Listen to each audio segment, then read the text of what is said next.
Hey everyone, thanks for hanging out with me today. My name is KEIRSTIN.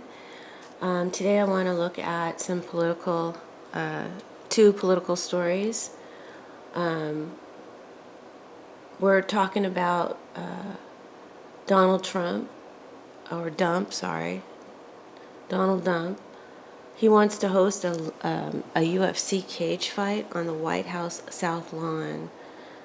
And there's a federal judge who has to decide whether or not that's going to be allowed. So we want to look into that. Also, Democratic Senate candidate Graham Platner is having a nightmare week. His campaign is blown up through some personal scandals that are leaking right before the election. So we're going to ask 4 questions of the cards about these issues.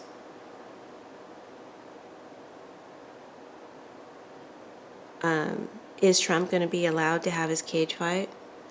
Is Platner going to quit the race? If he should quit the race, how will his party handle it? And if they acquire a new candidate,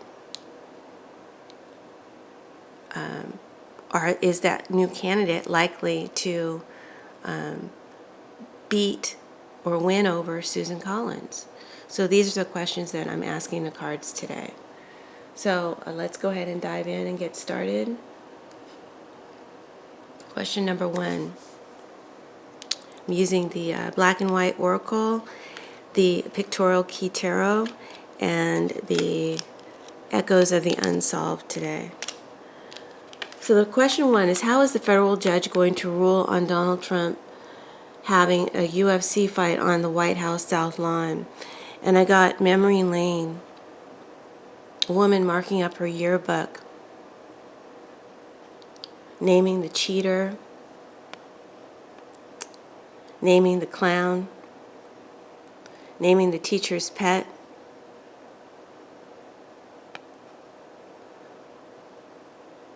The key words are reminiscing, nostalgia, flashbacks, making a strong impact. So right out the gate, this tells me the judge is not coming into this blind. The judge has receipts. The judge has history. This yearbook, right? They're looking back at the history of this clown, cheater. I know who this man is. I know exactly what this person has done before. And that's carrying some weight and making a strong impact on this judge who's taking this case very seriously. It's clarified by the Fool reversed, the 8 of Cups reversed, and the 4 of Swords, and pinned location.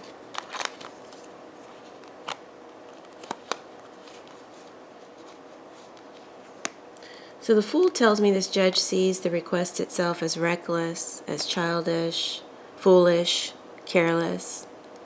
A grown man wanting to turn the literal lawn of the people's house into a cage-fighting venue. The judge isn't seeing dignity here. They're not seeing the vision. They're seeing impulsivity and bad judgment. The reverse Fool is someone leaping without looking, and the judge sees right through it. The 8 of Cups, reversed. What this is telling me is that the judge is not going to let this just walk away or move forward freely. There's a refusal here. A no, we're not letting this happen. The natural progression of the event will get blocked. And the outcome is the 4 of Swords. Put on ice and laid to rest, paused, halted. The 4 of Swords is a legal ruling. The judge is saying this is on hold, this isn't moving right now. So here's my read. The judge rules against it. Pin location is an added clarifier. I feel like the judge and his team have also gone to the trouble of mapping out exactly why. We see this person is using a map and cross-checking it with their laptop. There's someone else here involved. I think what they're doing is they're going to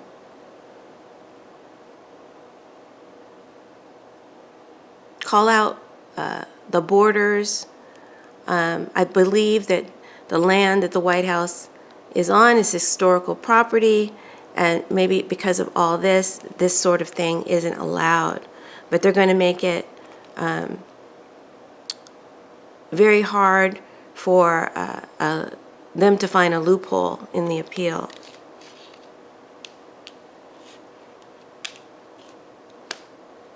So the judge rules against it. At minimum, will issue an injunction or a pause that stops it from moving forward in the near term. And it basically screams, you know, we've seen this circus before and we're not opening up the South Lawn for it. So expect the language in the ruling that references precedent, dignity of office, or improper use of federal property or historical land. So I feel like it's going to be halted or blocked, not happening, or not, at the very least, not happening on the timeline that he wants it to happen. Okay? Question 2. We're jumping over now to Graham Platner. The Maine Senate race is in jeopardy due to his recent scandals. Hold on, let me pull up what the scandals are. Hold on.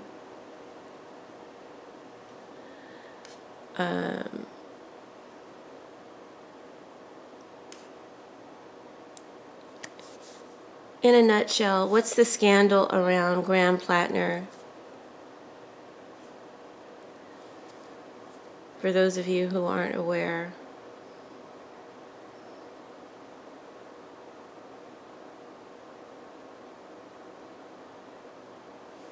My Wi-Fi is slow. There's a sexting scandal around him.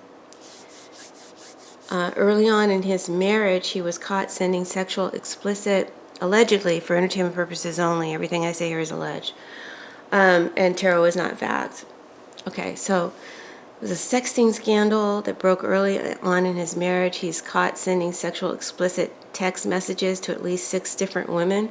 Ay, ay, ay, ay. His wife is standing by him, says that they went to counseling for it, so that affirms that it did happen, but it's causing a massive headache for his campaign staff. There are also abuse allegations.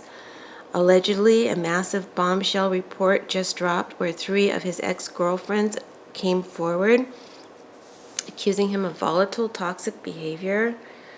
One specific ex claims that during a massive fight a decade ago, he got physically rough, twisted her arm behind her back, and locked her in a bedroom.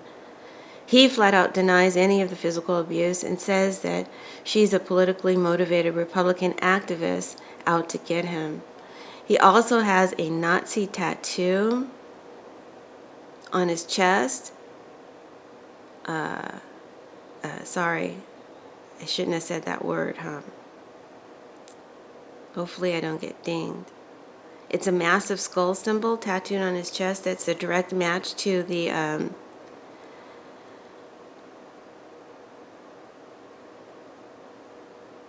death head symbol that's similar to the, I don't know how I can say it, Nazi symbol instead of you know what. He claims he got it while drunk with fellow Marines in his 20s and didn't know what it meant. And he's had it covered up.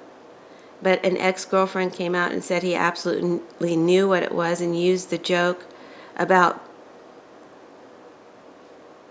he used to joke about it while they were dating. Okay. And then there's also old Reddit posts, his old internet accounts leaked showing he posted some homophobic slurs, made comments dismissing military sexual essays, and called police officers bastards. He blamed that era on undiagnosed combat PTSD and drinking too much alcohol. So he's got quite a sordid past coming up to haunt him. So, based on all this breaking out about him, we want to know, is he going to step down from the main Senate race due to his recent scandals? The card I got is the Eternal Flame reversed.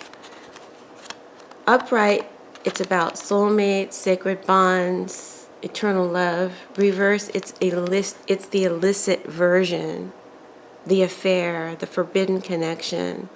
The flame that was supposed to stay private is getting exposed publicly. We have the sun in his clarifiers.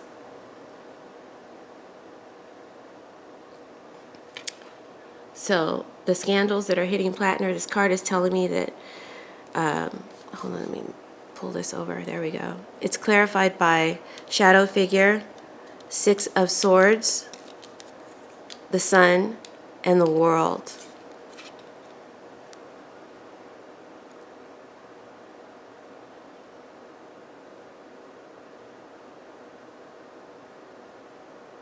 The imagery in the smoke is saying that where there's smoke, there's fire, and the public is smelling it. So it don't look good for Graham Platner. I feel like he is, with the 6 of Swords, likely to make his departure soon. This is people on a boat being moved away from troubled waters. So I feel like he leaves and he's going to be ferried out, and someone's going to help him go. So this could be party leadership or close advisors guiding him to exit.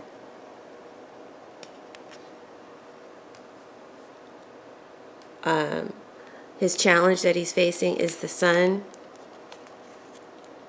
And the sun in the challenge position tells me that exposure itself is what forces his hand to leave. Everything is being illuminated and there's nowhere for him to hide.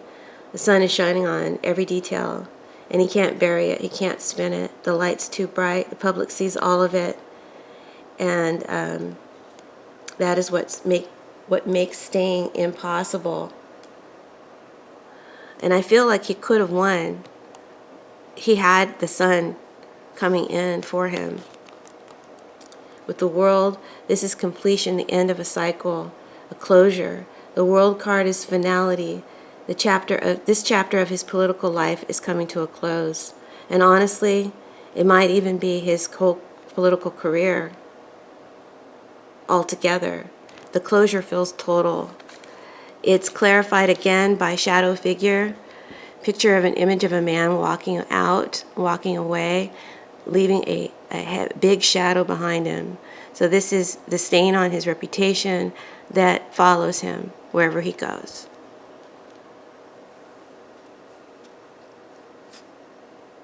So I feel like he's going to step down, likely within the window that we're in, within a short period of time. Okay. Next, let me move my board up. If you're wondering what that sound is, it's not like a white noise machine. It's just my heater. I just always have to have heat on my feet. Question number 3. How is the Democratic Party going to handle the narrow 14-day window to replace Graham Platner if he should step down, which the card saw that he will, or he'll be forced to leave? We got the broken mirror. This is an image of a woman looking at her reflection, and it's in pieces. The image is shattered. Keywords are lacking confidence, self-conscious, low self-esteem, constant need for reassurance. So this tells me the Democratic Party is looking at itself in pieces right now. Fragmented, scattered. The image they wanted to project just shattered the moment Platner exited. And they're scrambling. They're trying to figure out what their image should look like now. They're not operating from a place of strength or strategy. They're operating from a place of what do we do? It's clarified by the Nine of Coins, the Six of Wands reversed, the Strength card, and confined space. Now I'm noticing a woman, a woman, a woman, a woman. I'm feeling like they're probably going to replace Platner with a woman.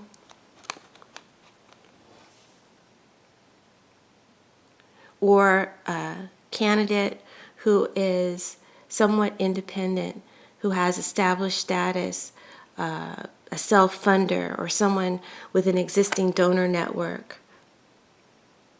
Because the Nine of Coins is a woman who doesn't need anyone, who's self-made and comfortable and has their own resources. So whoever they're considering, whether it be a man or a woman, I think it'll be a woman, they're considering this person has financial autonomy, which is both a gift and a problem for the party, because the next clarifier is the Six of Wands reversed. This is the problem, or the block. No public victory, no name recognition, no parade. The Six of Wands is reversed. The candidate they pick may be qualified, may have money, may have credentials, but the public doesn't know them. There's no built-in fan base. There's no movement behind the candidate. So the Six of Wands reverse says the visibility just isn't there. They're starting from scratch on name recognition in a 14-day window. That's going to be brutal. And the outcome card is Strength. So here's where things get interesting. Strength is in the outcome position. This tells me that the party is going to try to tame the situation, take control, wrangle it into shape. But Strength is about taming a lion, and a lion has its own will. The candidate they choose may be independent-minded, hard to control, not a perfect party line follower. The Nine of Coins reinforces this.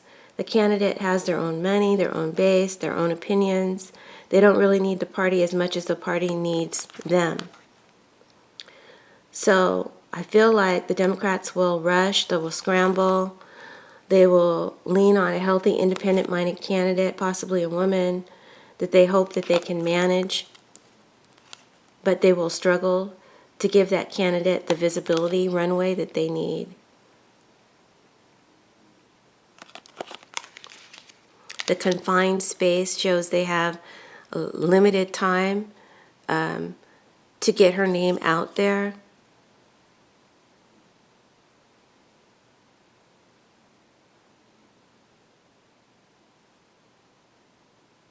And they're under a lot of pressure.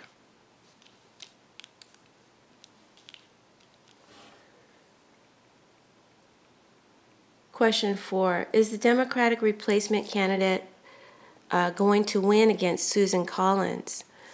And we got the gentleman.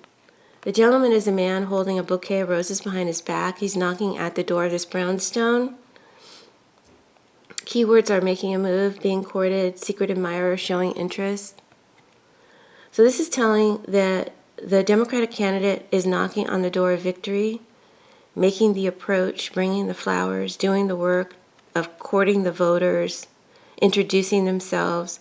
There's real effort here. There's a real attempt. But notice the gentleman is outside the door.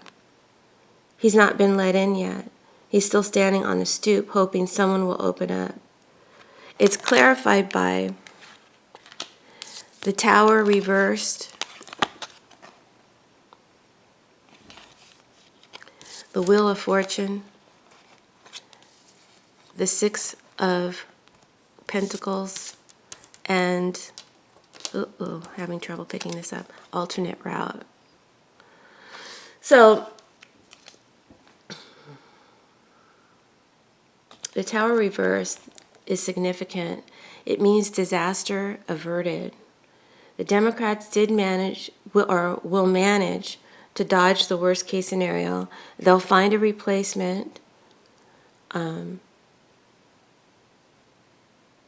So they're not going to lose the seat by forfeit. They will get a replacement. So things don't collapse entirely. So they're dodging that bullet there. That's how they avert that disaster, because they find a replacement in time. Or because, not in time, but because the guy leaves, Platner leaves. So that's a small win in itself. But the challenge is the Wheel of Fortune. So this is about timing and circumstances beyond their control. The wheel turns when it turns, and in this case, the wheel is saying there's not enough time. It's not the right cycle. Circumstances aren't aligned. So there's a fight against the clock and momentum that isn't theirs, because Susan Collins has incumbency. She has name recognition. She's decades of brand building. The Democratic candidate has only 14 days to get their name out there, to introduce themselves. And the wheel of fortune is favoring more so the established player. So the outcome is money flowing, the Six of Coins, donations pouring in, big spending on the campaign by the Democrats.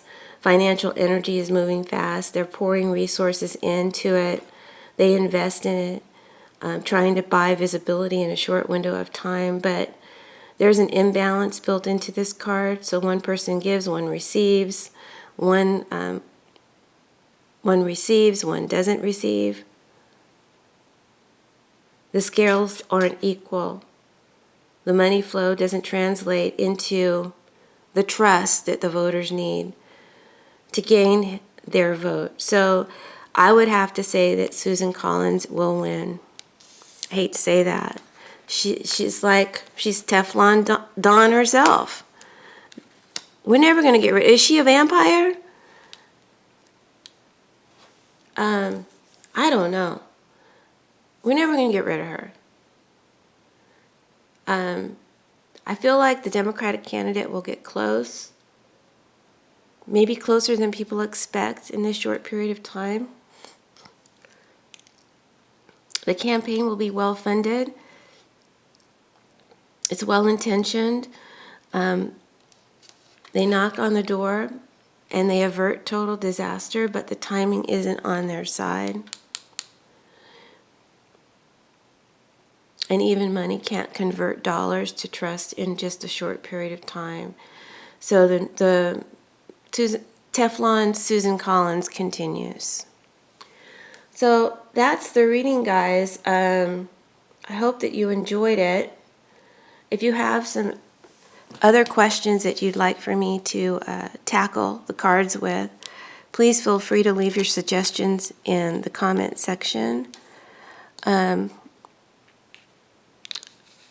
I really try not to watch the news, so coming up with ideas to read on is difficult for me, because then I would have to watch the news more, and I don't like doing that, so your suggestions are very welcomed. All right?